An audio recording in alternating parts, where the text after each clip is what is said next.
नमस्कार, मैं रवीश कुमार। आपका अंदाज़ा सही है कि क्या कहने जा रहा हूँ, लेकिन गुजारिश है कि जो भी कह रहा हूँ उसे धीरज के साथ सुनिएगा।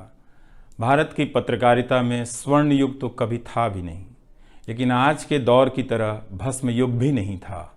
भस्म युग से मेरा मतलब है जहाँ इस पेशे की हर अच्छी बात तेज़ गति से भस्म की जा रही हो। यह दिन भी आना ही था। इस देश में अलग अलग नाम वाले अनेक चैनल हो गए हैं, मगर सब हैं तो गोदी मीडिया ही। उसका परिवेश, उसका इकोसिस्टम, पत्रकारिता का और माहौल सब खत्म कर दिया गया है। मगर पत्रकारिता करने और कराने का दावा भी सब कर रहे हैं। खासकर वो भी कर रहे हैं जो उसी सत्ता का हिस्सा माने जाते हैं, उसी के रूप में देखे जाते हैं, जिसकी ताकत से हर दिन पत्रकारिता इस देश में कुचली जा रही है। जब वो कहे कि वह उच्च स्तरीय पत्रकारिता करना चाहता है, तब ऐसा दावा करने वालों को जरा संदेह की निगाह से देखिए। गोदी मीडिया और सरकार भी पत्रकारिता का अपना मतलब आपके ऊपर थोपना चाहती है। अगर इसका मतलब किसी भी रूप में वही है, तब आप एक बार फिर से झांसे में आने वाले हैं। इस वक्त अपने संस्थान को लेकर कुछ खास नहीं कहना चाहता, क्योंकि भावुकता में आप तटस्थ नहीं होते, ऑब्जेक्टिव नहीं हो सकते हैं। एनडीटीवी में 26-27 साल गुजारे हैं। इतनी लंबी यात्रा के अपने उतार चढ़ाव भी हैं। अनेक साथी, वरिष्ठ, कनिष्ठ सब शामिल हैं। कितने लोगों ने साथ दिया है। इन अनुभवों के बारे में कभी भी वस्तुनिष्ठ तरीके से नहीं बोला जा सकता, और आज के दिन तो बिल्कुल नहीं, क्योंकि कई बार तथ्यों के साथ भावनाएं मिल जाती हैं और भावनाओं के तूफान में बहुत सारे तथ्य छूट जाते हैं। बेहतर है कि इसे संक्षिप्त ही रहने दिया जाए। जो आदरणीय शख्स हैं उन्हें मैं याद कर ही रहा हूँ। काफ़ी सारी शानदार यादें हैं एनडीटीवी में, अब दोस्तों के बीच सुनने सुनाने के काम आएंगी। आज के दिन किसी एक व्यक्ति का नाम लेना मुश्किल हो रहा है, तब जब आपके पेशेवर जीवन में अनेक लोगों का हाथ हो। कैसे एक का नाम ले सकते हैं? मैं जानता हूं कि पूर्व सहयोगी, मौजूदा सहयोगी सब मुझ में अपना हिस्सा देखते हैं, और वो सही भी है। मुझे सभी से कुछ ना कुछ मिला है। मैं सबका ही आभारी हूं। इसलिए एक का जिक्र कर बाकी को छोड़कर आप न्याय नहीं कर सकते, खासकर ऐसे दिन। वैसे भी इस वक्त तो हर चेहरा ही अच्छा नजर आ रहा है, क्योंकि सबने मेरे अनुभवों को, मेरे जीवन को समृद्ध किया है। बेटी विदा होती है तो वो दूर तक पीछे मुड़कर मायके को देखती रहती है। मैं इसी स्थिति में हूँ। अभी मुड़कर देख लेने दीजिए, फिर कभी विस्तार से एनडीटीवी की बात करूँगा, लोगों के बारे में और एनडीटीवी के बारे में, डॉक्टर रॉय, राधिका रॉय के बारे में भी। मैं कई लोगों की प्रतिक्रियाएं पढ़ रहा था। बहुत सी बातें तो मुझे आज ही पता चली। हैरानी हुई कि हर किसी के पास एनडीटीवी का एक अलग ही किस्सा है। वाकई उन 27 वर्षों के बारे में ठहर कर और संभल कर बात करने की ज़रूरत है। एनडीटीवी ने एक चीज़ सिखाई कि टीवी में और टीवी का एक ही मतलब होता है, टीम। एंकरों के स्टार बनाए जाने के बाद यह धारणा टूट गई, मगर आज भी टीवी के बुनियाद में यही है कि जितनी अच्छी टीम होगी उतना अच्छा काम होगा। अभी इस बात को यहीं रहने देता हूँ, कभी किसी और वक्त के लिए, तब जब आप भावुक ना हों, तब जब मैं भावुक ना हूँ कि एनडीटीवी छूट रहा है। अगस्त 1996 में एनडीटीवी से औपचारिक रूप से जुड़ा था। अगस्त 1996 में ट्रांसलेटर के रूप में, अनुवादक के रूप में। लेकिन उसके पहले कई महीनों तक मैं यहाँ चिट्ठियाँ छांटता रहा। बोरे में चिट्ठियाँ आती थीं और मेरे पास रख दी जाती थीं। तब दर्शक पोस्ट बॉक्स में चिट्ठियाँ भेजा करते थे। देश भर से दर्शक अपने हाथों से अलग अलग कार्यक्रमों के एंकरों को लिखा करते थे।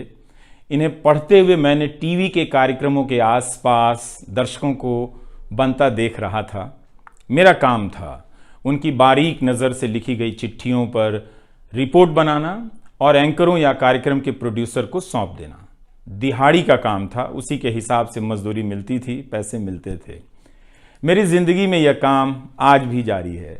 आज भी आप मुझे सैकड़ों की संख्या में मैसेज लिखते हैं, हाथ से लिखी चिट्ठियां भी आती हैं, बहुत अच्छी लिखावट में। मैं ज़्यादातर मैसेज पढ़ता भी हूँ और सभी के नहीं तो बहुतों के जवाब देने की कोशिश करता हूँ। कई बार तो अपनी निराशा भी आपसे साझा कर देता हूँ। मैं आपके बीच आकर अपने मन का भाव नहीं छिपाता, क्योंकि मैं आपके बीच बताने के लिए आता हूँ। अगर खुद को ही छिपाने लगा तो वो पूरा बताना नहीं होता है। मुझे तो लगता है कि कई हजार दर्शकों के पास मेरे लिखे हुए जवाब होंगे। उंगलियों में दर्द रहने के कारण इन दिनों जवाब देना कम कर दिया है। तो एक तरह से जिन चिट्ठियों से एनडीटीवी में मेरी शुरुआत होती है, उनका आना जाना आज भी जारी है, आज तक जारी था। वो काम आगे भी जारी रहेगा, लेकिन इतने सारे सुझावों, जवाबों, अपेक्षाओं, शिकायतों और डांट के बीच सोना, जागना और जीना मुझे आपके हवाले करता चला गया। मैं खुद के पास तो रहा ही नहीं, आपके बीच गया तो घर ही नहीं लौटा। शायद अब कुछ वक्त मिलेगा खुद के साथ रहने का। आज की शाम एक ऐसी शाम है जहां चिड़िया को उसका घोंसला नजर नहीं आ रहा, क्योंकि कोई और उसका घोंसला ले गया है, मगर उसके सामने थक जाने तक एक खुला आसमान जरूर नजर आ रहा है। तो खैर, उसके बाद अनुवादक बना और कई पत्रकारों की रिपोर्ट का अंग्रेजी से हिंदी में अनुवाद करता रहा।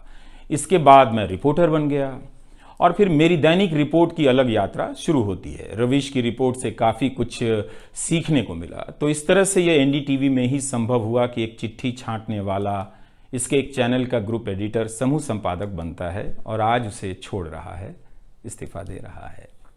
बहुत बड़ी बड़ी शक्तियां पीछे खड़ी हैं इस एक पत्रकार के पीछे।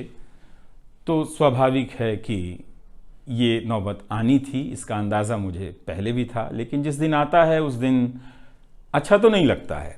लेकिन मैं आपसे यह भी कहना चाहता हूँ कि जब भी मेरे बारे में मूल्यांकन करें, इस बात की सहानुभूति मुझसे ना रखें कि मैं चिट्ठी छांटता था। मैं उनकी तरह नहीं हूँ कि अचानक चाय बेचने की बात करने लग गया। उतर रहा हूँ जहाज से, बात कर रहा हूँ चाय बेचने की। सहानुभूति के लिए या फिर अपने संघर्ष को महान बताने के लिए मैं ऐसा नहीं करना चाहता। इस देश में हर किसी का संघर्ष ही पहाड़ चढ़ने के जैसा है। आप एम्स के बाहर मरीज जो खड़े हैं, उनके परिजन जो खड़े हैं, उनसे मिल लीजिए। आपको पता चल जाएगा कि उनकी चुनौतियां कितनी बड़ी हैं और आपका दुख कितना कम है, छोटा है। लेकिन आज के दिन मैं आप सभी के बीच दर्शकों की बात करना चाहता हूं। इस दौर में कुर्सी पर बैठे किरदारों को टूटते हुए देखा, सबने देखा। संस्थाओं को भस्म होते देखा, आपने देखा। नफरती तूफान में लोगों को भटकते देखा, मगर मैंने इसी दौर में एक नई संस्था भी बनते देखी है। वह संस्था है जनता की संस्था, दर्शकों की संस्था। दर्शक ही अपने आप में इंस्टीट्यूशन बन जाते हैं। आप दर्शकों की संख्या भले कम है, मगर आप दर्शकों ने मिलकर जर्जर किए जा रहे इस लोकतंत्र में जनता नाम की संस्था का पौधा सूखने से बचा लिया। एनडीटीवी में मुझे जब भी अवसर मिला, मैंने जान लगा दी। मैंने कभी उन अवसरों को अपने लिए नहीं देखा, बल्कि यही सोचा कि ये अवसर मुझे आप दर्शकों के लिए मिला है, इसलिए उन सभी अवसरों को आप दर्शकों की कहानियों से भरता चला गया और मैं आप दर्शकों का होता चला गया। आपका दावा मुझ पर बहुत बड़ा है, मैं जानता हूं। आप मुझ पर बहुत दावा रखते हैं। मेरे आसपास आप दर्शकों की वजह से एक न्यूज़ रूम बन गया था, पब्लिक न्यूज़ रूम, जो दफ्तर के भीतर नहीं, आपके घरों में था, आपके दिमाग में था। दुनिया भर में फैले कितने दर्शकों ने आगे आकर मेरी मदद की है। आपने कभी मुझसे पैसे भी नहीं मांगे, कभी एहसान तक नहीं जताया। विदेशों में मेरे लिए वीडियो रिकॉर्ड किया, रिसर्च किया। मेरा हर कार्यक्रम किसी न किसी दर्शक के सहयोग का उदाहरण है। आप दर्शकों ने मेरी जानकारियों को दुरुस्त किया है, गलती की है तो डांटा भी है और काफ़ी कुछ उसमें जोड़ भी दिया है। कई सारे एक्सपर्ट, कई सारे छात्र, कई सारे प्रवासी भारतीय, स्थानीय भारतीय दर्शक बनने के साथ साथ मेरा साथ दे रहे थे और पत्रकार भी बन रहे थे और इस पेशे के एक छोटे से द्वीप को बचा रहे थे। इस प्रक्रिया को बिखरते देखना, दर्शकों के बनने की प्रक्रिया को बिखरते देखना और फिर से बनते देखना बहुत सुखद अनुभव रहा। आप दर्शकों में से कईयों ने मेरे लिए अलग अलग भाषाओं से अनुवाद तक कर दिया। संसाधनों की हमेशा मेरे पास कमी रही, मगर आप सभी ने मिलकर पूरी कर दी, सिर्फ इसलिए कि प्राइम टाइम में जो भी जाए ठीक से जाए। वो मेरा नहीं, आपका प्राइम टाइम था। कभी खराब शो कर दिया तो आपने अपनी निराशा बताने में कोई संकोच नहीं की। आप वाकई लाजवाब हैं। दर्शक ही मेरे नियमित संपादक हैं, निरंतर संपादक हैं आप दर्शक मेरे। मैं अक्सर कहता हूं कि एक पेड़ में कई बारिशों का पानी होता है। आपके जैसे दर्शकों के होने में ही किसी रवीश कुमार का होना है। आप हर मौसम में बरसात बनकर आ जाते हैं, सूखते पेड़ों को हरा करने आ जाते हैं। आज आपकी बदौलत यूट्यूब पर, ट्विटर पर कितने ही पत्रकार खड़े हो गए। आप उन सभी के पीछे खड़े हैं। आज कई वेबसाइट हैं जिन्हें आप सब्सक्रिप्शन के बहाने आर्थिक मदद देते हैं। जब लोकतंत्र में एक भी संस्था नजर नहीं आ रही थी, अदालतें कमजोर नजर आ रही थी, आ रही हैं, आप दर्शक नजर आ रहे थे। आज के दौर में आप ही पत्रकारिता के सबसे बड़े संस्थान हैं। पत्रकारिता अब संस्थानों में नहीं बची है, आप जैसे दर्शकों के बीच बची हुई है, जिनकी मदद से आज पत्रकार सवाल पूछ रहे हैं। यही आपका इस वक्त में सबसे बड़ा योगदान है। हो सकता है कि कोई जनता की आवाज को पूरी तरह कुचल दे, उसकी आवाज पर धार्मिक नफरतों की आंधी धूल को भर दे, ढक दे, लोकतंत्र को मिटा दे, मगर आप दर्शकों का होना हौसला देता है कि लोकतंत्र भले खत्म हो जाए, मगर उसकी चाहत कभी खत्म नहीं होगी, क्योंकि आप जैसे दर्शक अपनी जवाबदेही को, जिम्मेदारियों को बहुत खूब समझते हैं। इस मुश्किल वक्त में आपने एक पत्रकार पर भरोसा किया, उसे कितना प्यार दिया। कई बुजुर्ग माओं ने मेरे बाल सहला दिए, गाल छू लिए, तो किसी ने मेरे गमले में गुलाब के फूल लगा दिए, किसी ने चने का सत्तू भेज दिया कि मेरी सेहत ना खराब हो, किसी ने शहद भेज दी, किसी ने धूप में खड़े देखा तो सर पर गमछा तान दिया और छाता खोल दिया, किसी ने जेब में कलम रख दी, महंगी कलम। आज के दिन मैं एनडीटीवी से ज्यादा आप दर्शकों को याद करना चाहता हूं। आपके बिना मैं कुछ नहीं कर पाता। मुझे आप दर्शकों पर नाज है। कई बार लगता है कि मैं संस्था का कम, आप दर्शकों का प्रतिनिधि ज्यादा हूं। मुझे काम करने की आजादी मिली संस्था में, निर्बाध आजादी, और उस आजादी को मैंने हमेशा संभाल कर रखा, क्योंकि आपकी तेज नजर मुझ पर थी। खुद को काफी संभाला कि कुछ गलती ना आ जाए, कुछ मुझसे चूक ना हो और मुझ में अहंकार ना आ जाए और बदले में आजादी चली जाए। मेरे आगे दुनिया बदलती रही, मगर टेस्ट मैच के खिलाड़ी की तरह पिच पर टिका रहा। पर अब किसी ने मैच ही खत्म कर दिया है, उसे T20 में बदल दिया है। जनता को चवन्नी समझने वाले जगत सेठ हर देश में हैं, इस देश में भी हैं। अगर वो दावा करें कि आप तक सही सूचनाएं पहुंचाना चाहते हैं, तो इसका मतलब है कि डॉलर अपनी जेब में रखकर आपकी जेब में चवन्नी डालना चाहते हैं। पत्रकार एक खबर लिख दे तो जगत सेठ मुकदमा कर देते हैं और फिर सत्संग में आकर प्रवचन भी देते हैं कि वे पत्रकारिता का भला चाहते हैं। आप दर्शक इतना तो अपना भला समझते होंगे, इसलिए आज मैं अपने संस्थान से ज्यादा आप दर्शकों को याद करना चाहता हूं। मुझे हमेशा लगता था कि हिंदी का पत्रकार छत क्यों नहीं छू पाता है। ऐसा क्यों है? हिंदी पत्रकारिता के कई श्रेष्ठ संपादकों, पत्रकारों के कार्यों पर निगाह रहती थी, उनकी गहराई हैरान करती थी। फिर भी लगता था कि उनकी बात जमाने तक ठीक से नहीं पहुंची, पेशे के भीतर उन्हें उनकी जगह नहीं दी गई। पत्रकारिता का मतलब अंग्रेजी का पत्रकार होना हो गया। इसके कुछ ठोस कारण भी हैं, उनमें विस्तार से जाने का समय नहीं है, लेकिन तब भी हिंदी के जुझारू पत्रकार आसमान क्यों नहीं छू सकते हैं, यह बात कचोटती रही। इन सब बातों ने मेरे व्यवहार में काफी बदलाव कर दिए।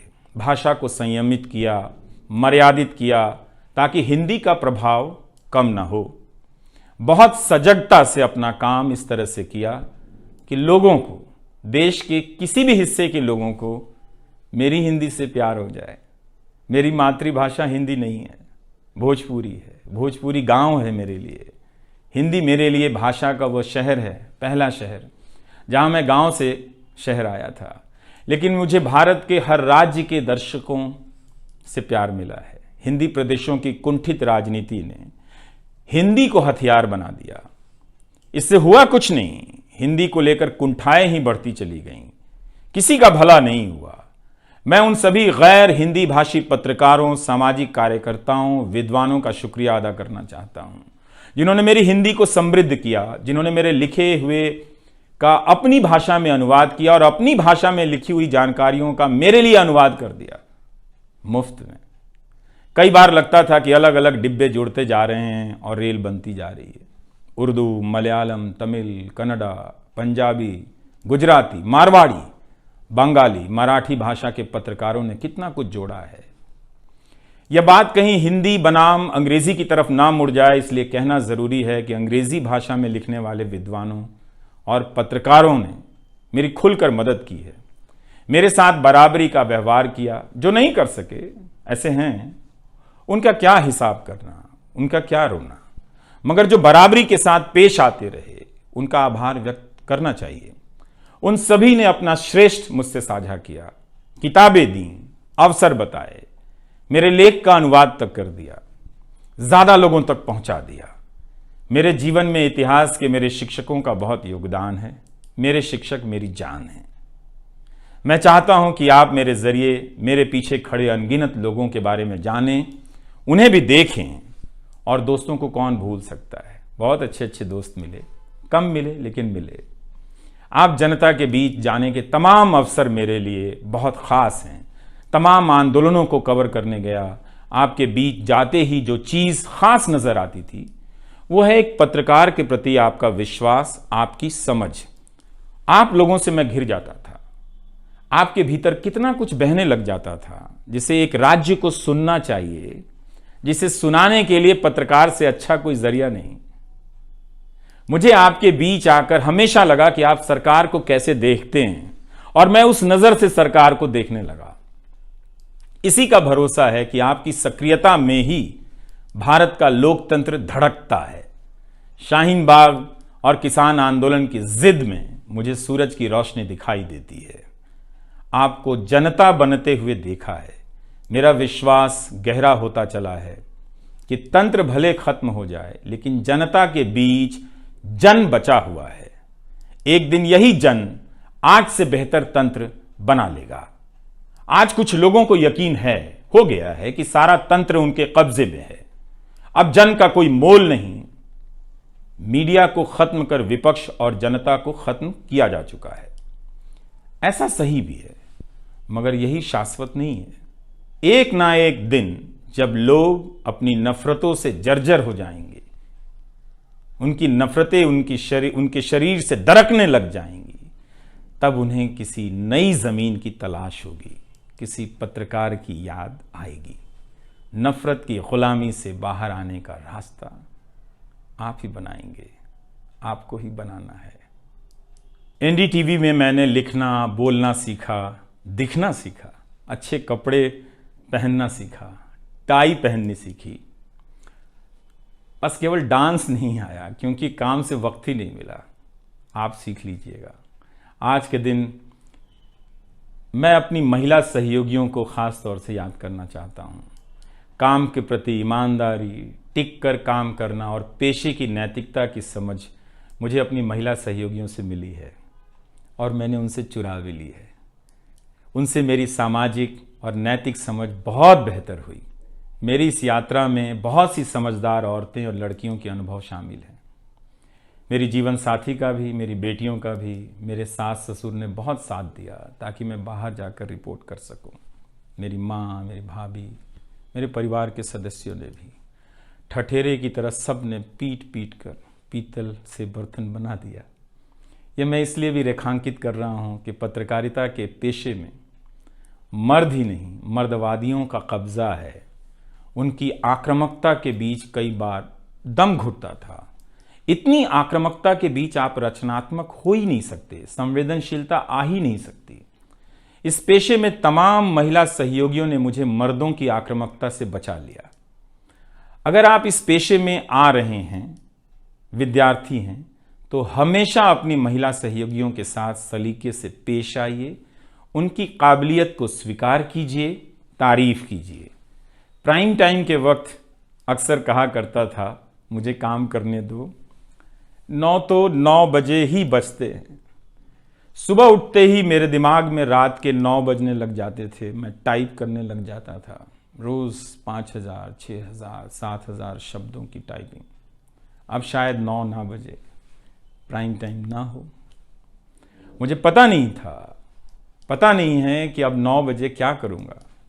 मुझे टीवी से बहुत प्यार है, इस माध्यम से दिल लग गया था, शायद इसी वजह से दिल टूट रहा है। वो लाल माइक याद आता रहेगा, अब वो लाल माइक नहीं होगा। मैं जानता हूं कि आप दर्शकों की आदतों में मैं शामिल हो गया हूं। आप काफ़ी तकलीफ़ में थे कि मेरा क्या होगा, मैं क्या करूंगा, मैं प्राइम टाइम क्यों नहीं कर रहा हूं। मुझे लगा कि चुपचाप किनारे हो जाना चाहिए। धीरे धीरे मेरे नहीं होने की आदत आपको डाल देनी चाहिए। इसलिए कई दिनों से प्राइम टाइम नहीं कर रहा था, ताकि आप मुझे कुछ भूल सकें। मगर आप हैं, मानते ही नहीं। हर रात 9 बजे के बाद मैसेज करने लग जाते हैं कि कहाँ हो, बीमार तो नहीं हो, सब ठीक तो है, एनडीटीवी में क्या चल रहा है, आप अच्छे हैं।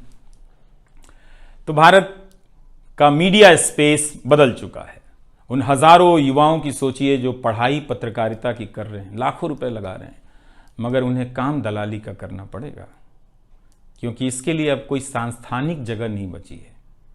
इसी के बीच जो आने वाले पत्रकार हैं, जो इस वक्त पत्रकार हैं, सभी को जूझना है।